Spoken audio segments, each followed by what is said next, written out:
Assalamualaikum warahmatullahi wabarakatuh.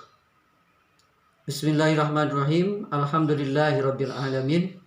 Wa bihi nasta'inu ala umurid dunya waddin. Wassalatu wassalamu ala asyrafil anbiya'i wal mursalin. Sayyidina wa maulana Muhammadin sallallahu alaihi wasallam wa ala alihi washabbihi ajma'in, amma ba'du. Para mahasiswa dan mahasiswa sekalian, pada pertemuan ke-10 dengan modus ke-10 dan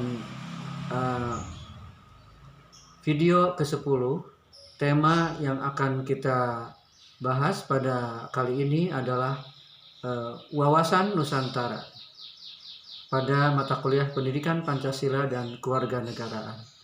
Adapun uraian atau bagian dari bahasan tentang wawasan Pancasila ini, yang pertama adalah akan membahas tentang pengertian apa itu yang disebut dengan wawasan Nusantara.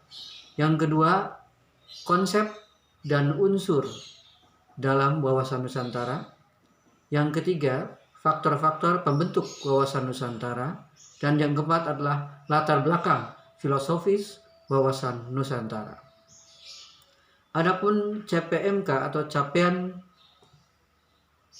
mata kuliah pada topik kali ini, mahasiswa diharapkan setelah perkuliahan akan mampu memahami mengenai wawasan Nusantara.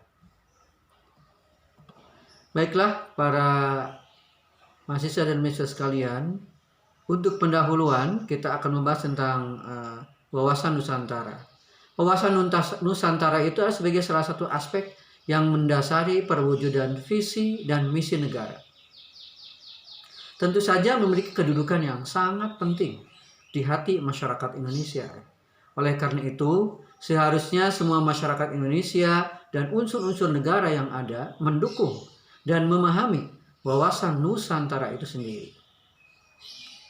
Sayangnya banyak negara yang masih belum menempatkan wawasan Nusantara ini sebagai dasar dalam mewujudkan visi dan misi nasional.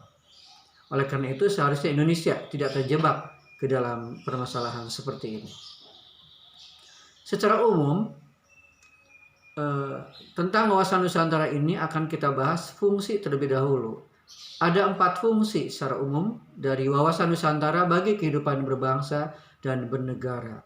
Keempat fungsi utama tersebut antara lain, yang pertama, bahwa wawasan Nusantara itu adalah sebagai konsepsi ketahanan nasional.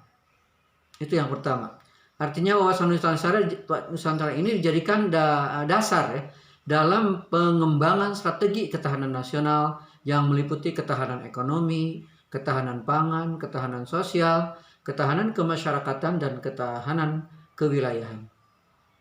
Yang kedua, fungsinya sebagai wawasan pembangunan. Artinya wawasan Nusantara dijadikan pedoman dalam merencanakan pembangunan nasional yang tentu saja akan mencakup kesatuan politik, perekonomian, sosial, budaya, serta aspek pertahanan dan keamanan atau HANKAM. Fungsi ketiga wawasan Nusantara adalah sebagai wawasan pertahanan dan keamanan negara. Artinya wawasan Nusantara itu dijadikan dasar dalam merencanakan pertahanan dan keamanan nasional, geopolitik dan geostrategi regional, serta upaya pertahanan keamanan lainnya. Di sini Indonesia dianggap sebagai suatu kesatuan wilayah yang di dalamnya ada unsur-unsur kekuatan yang dapat melindungi negara. Fungsi keempat, sebagai wawasan kewilayahan, artinya wawasan Nusantara ini akan menjadi dasar untuk menetapkan batas-batas negara untuk mengurangi sengketa dalam wilayah-wilayah perbatasan Indonesia. Para mahasiswa dan mahasiswa sekalian, secara umum untuk berkaitan dengan tujuan wawasan Nusantara, untuk apa wawasan Nusantara itu diadakan, harus kita pahami dan harus kita laksanakan. Tujuan utamanya adalah, pertama, ada dalam tujuan nasional, yang disebut dengan tujuan nasional, yaitu dalam pembukaan Undang-Undang Dasar 1945 dijelaskan bahwa tujuan kemerdekaan Indonesia adalah untuk melindungi segenap bangsa Indonesia dan seluruh tumpah darah Indonesia, juga untuk mewujudkan kesejahteraan umum, mencerdaskan kehidupan bangsa, dan ikut melaksanakan ketertiban dunia yang berdasarkan kemerdekaan, perdamaian abadi, dan keadilan sosial. Oleh karena itu, hal ini juga turut tercermin di wawasan Nusantara yang bertujuan untuk menjaga persatuan Indonesia dan menjaga perdamaian dunia. Tujuan kedua wawasan Nusantara ini adalah tujuan ke dalam, yaitu wawasan Nusantara bertujuan untuk mewujudkan kesatuan aspek kehidupan yang ada di Indonesia, baik alamiah maupun sosial. Maka dapat disimpulkan bahwa tujuan ke dalamnya adalah untuk menjunjung kepentingan nasional serta kepentingan untuk meningkatkan kesejahteraan dan kedamaian di Indonesia. Dapat disimpulkan bahwa tujuan wawasan Nusantara Indonesia sudah sangat sejalan dengan dasar negara dan dasar konstitusi negara kita Indonesia ini, yaitu untuk membina kedamaian nasional dan internasional, menjaga kesatuan dan persatuan bangsa Indonesia, serta mewujudkan keadilan sosial bagi seluruh rakyat Indonesia.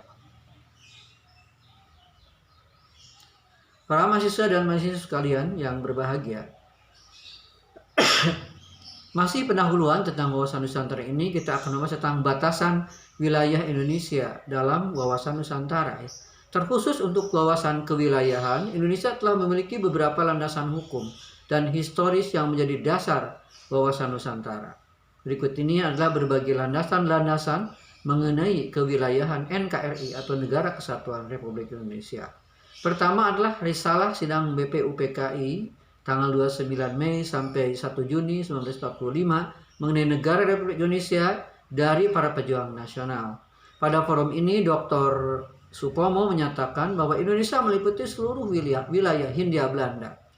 Muhammad Yamin menyatakan bahwa Indonesia meliputi Pulau Sumatera, Jawa, Sunda Kecil, Borneo, Celebes, Maluku, Ambon, Semenanjung Melayu, Timor, dan Papua.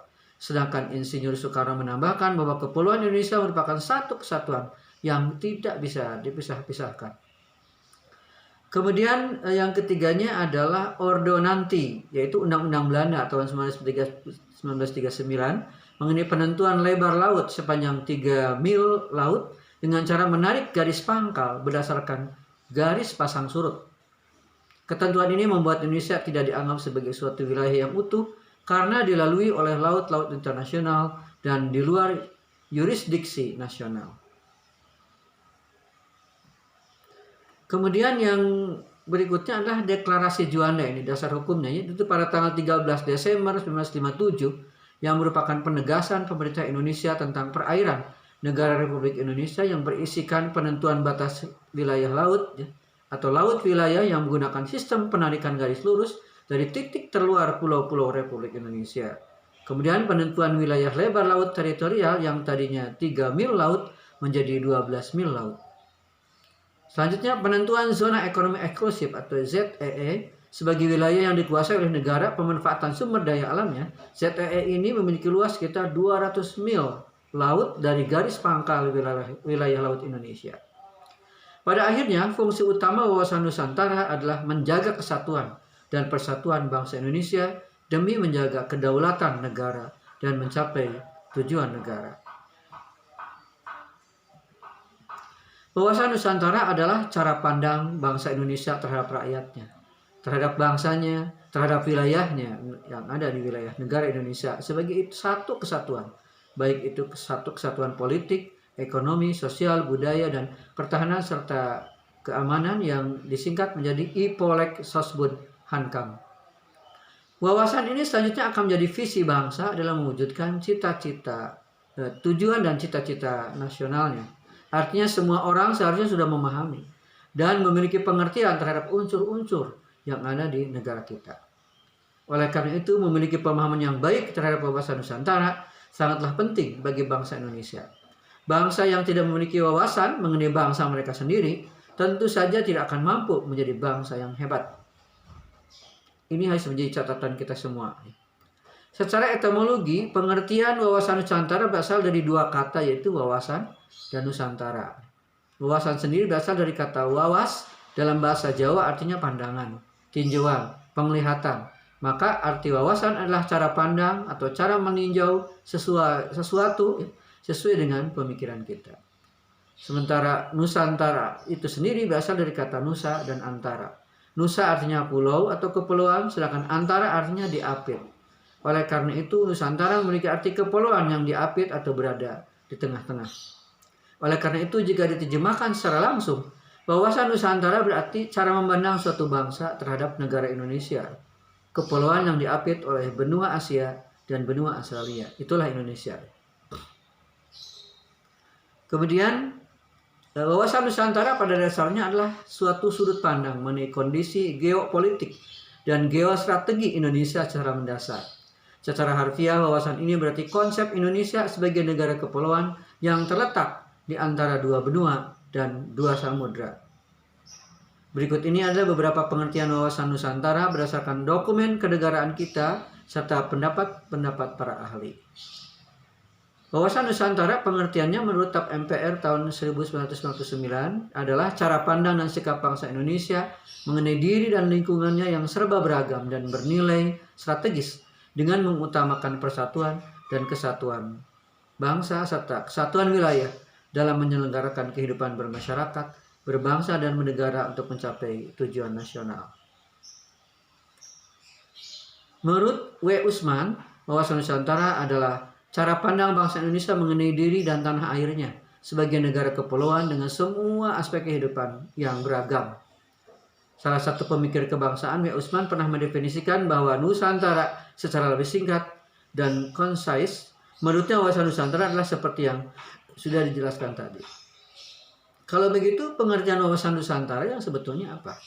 Wawasan Nusantara menurut pengertian yang sebetulnya adalah sebuah cara bagi Indonesia untuk memandang dirinya sendiri secara geografis sebagai kesatuan yang utuh. Kesatuan ini memiliki unsur-unsur antara lain ada ideologi, politik, ekonomi, sosial, budaya, serta pertahanan dan keamanan. Konsep ini merupakan upaya untuk menjawab tantangan-tantangan geografis yang melekat pada negara dan bangsa Indonesia.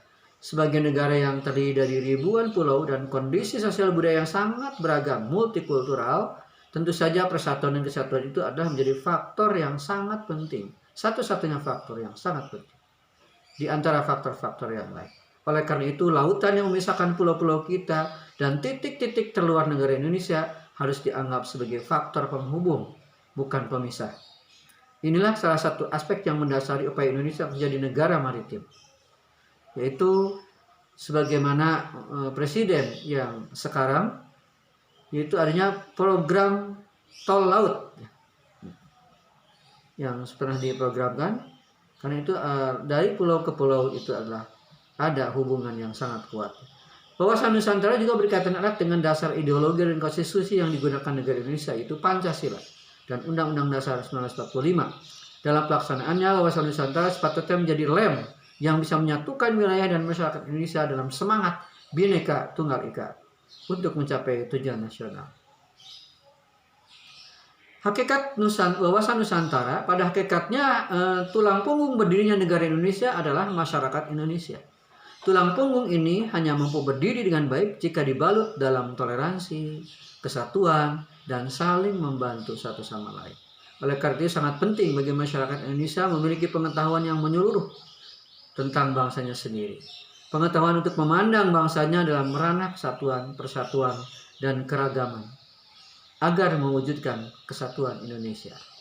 Di sini masyarakat juga termasuk aparatur negara yang memiliki wewenang untuk menjalankan pemerintahan, bukan hanya masyarakat sipil saja, tapi juga yang memiliki wewenang menyelenggarakan pemerintahan juga adalah aparatur negara. Dengan memahami secara baik wawasan Nusantara diharapkan cara berpikir, cara bersikap, cara tindakan masyarakat Indonesia secara keseluruhan dapat diorientasikan pada kepentingan bangsa dan negara, bukan kepentingan pribadi atau golongan. Kepentingan bangsa dan negara ini tentu saja adalah nilai-nilai yang terkandung di dalam Pancasila dan Undang-Undang Dasar 1945. Yang kedua adalah konsep dan unsur wawasan Nusantara. Konsep wawasan Nusantara adalah nilai-nilai yang terkandung di dalam Pancasila. Itu tentu mempengaruhi kepada wawasan Nusantara kita, cara pandang dan pemahaman kita terhadap unsur-unsur yang ada pada suatu negara. Secara umum, kelima sila Pancasila semuanya berpengaruh.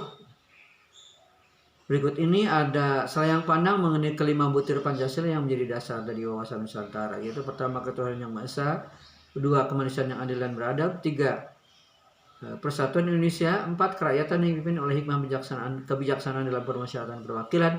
Dan yang 5 adalah keadilan sosial bagi seluruh rakyat Indonesia. Artinya sudah sepantasnya negara kita dijalankan berdasarkan kelima nilai tersebut. Oleh karena itu tentu saja Pancasila akan berperan besar dalam membentuk kawasan Nusantara bangsa Indonesia. Para mahasiswa dan mahasiswi sekalian, pemahaman wawasan Nusantara yaitu dilihat dari sudut Trigatra dan Pancagatra. Secara umum terdapat 2 konsep dasar yang dapat kita gunakan untuk memahami lebih lanjut secara kontekstual. Apa sebenarnya wawasan Nusantara itu dan apa saja yang termasuk ke dalam wawasan Nusantara. Kedua konsep dasar itu adalah Trigatra dan Pancagatra. Kedua konsep ini menjelaskan mengenai bagian-bagian yang berbeda yang jika digabungkan akan menjadi satu kesatuan wawasan nasional yang utuh. Yang pertama adalah Trigatra, itu terbagi ke dalam 3 aspek. 1, geografis, 2, demografis, ketiga adalah strategis atau kekayaan alam. Geografis artinya letak dari suatu negara secara geografi. Demografis artinya kondisi kependudukan suatu negara, penyebaran penduduk, transisi demografisnya sampai piramida penduduk. Kemudian strategis atau kekayaan alam meliputi sumber daya alam apa saja yang dimiliki oleh suatu negara.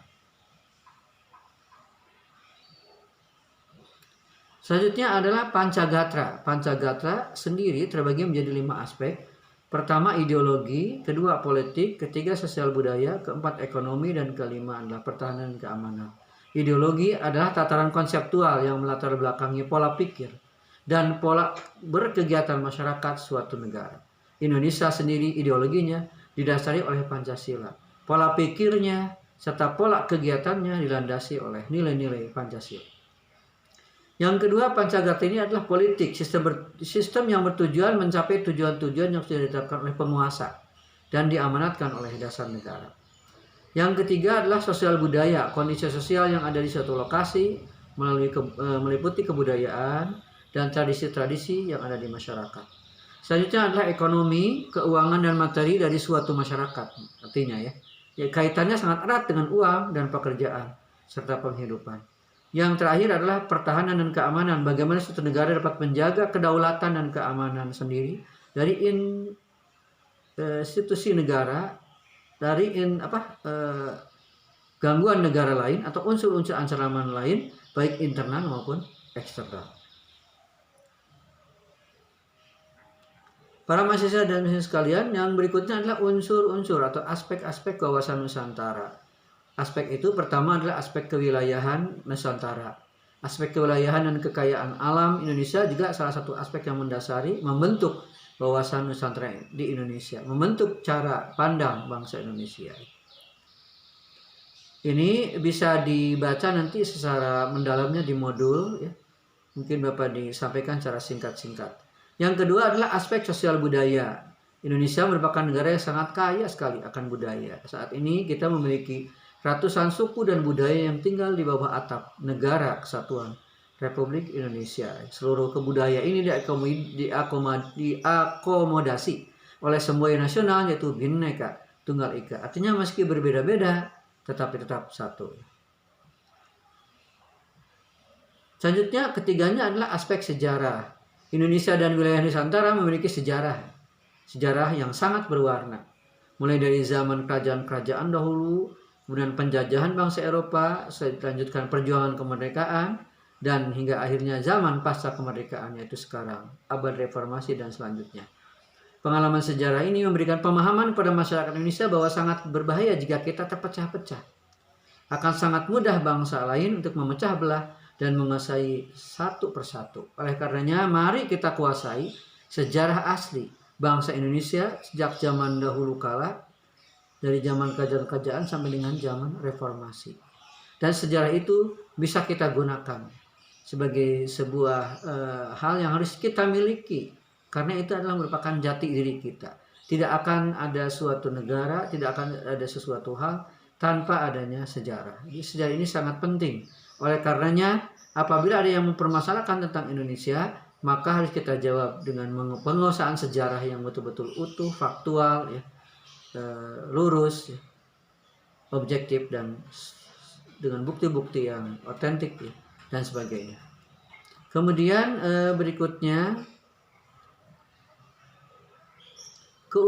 kebutuhan bersatu ya dalam negara ini, ada beberapa faktor yang membentuk kekuasaan Nusantara bangsa Indonesia sekarang ini.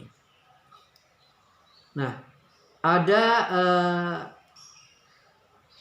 asas itu sendiri adalah dasar yang disepakati, dipatuhi, dipelihara demi tercapainya tujuan bersama. Salah satu wadah mencapai tujuan bersama adalah wawasan Nusantara. Itu wawasan Nusantara memiliki asas-asas yang membuatnya mampu mencapai tujuan, yaitu asas kepentingan yang sama, kemudian ada asas keadilan, asas kejujuran, dan asas solidaritas. Ini lengkapnya silakan dibaca di modul ya, silakan didiskusikan. Kemudian asas kerjasama, asas kesetiaan. Kemudian asas berikutnya adalah membahas tentang kehidupan dalam berpolitik. Dari segi politik terdapat beberapa poin penting yang harus kita sadari untuk mewujudkan peran kita yang optimal dalam kancah perpolitikan dalam negeri dan geopolitik regional.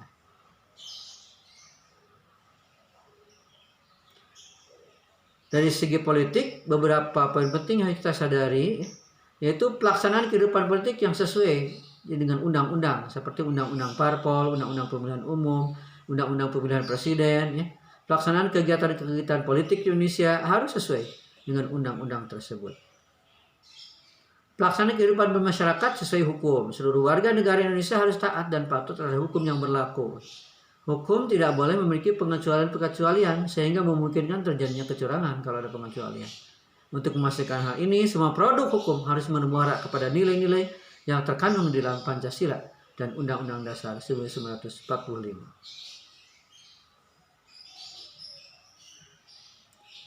Para mahasiswa dan mahasiswa sekalian yang berbahagia,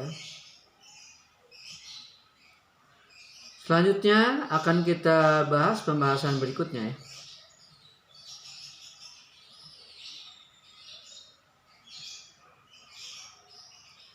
Tentang pemikiran berdasarkan aspek wilayah Nusantara ya, kondisi objektif geografis sebagai modal dalam pembentukan suatu negara merupakan ruang gerak suatu bangsa yang di dalamnya terdapat sumber kekayaan alam dan penduduk yang mempengaruhi pengambilan keputusan atau kebijaksanaan politik negara tersebut.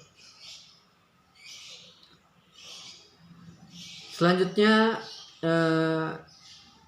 ada beberapa bahasan tentang wilayah-wilayah, batasan-batasan wilayah Indonesia ya.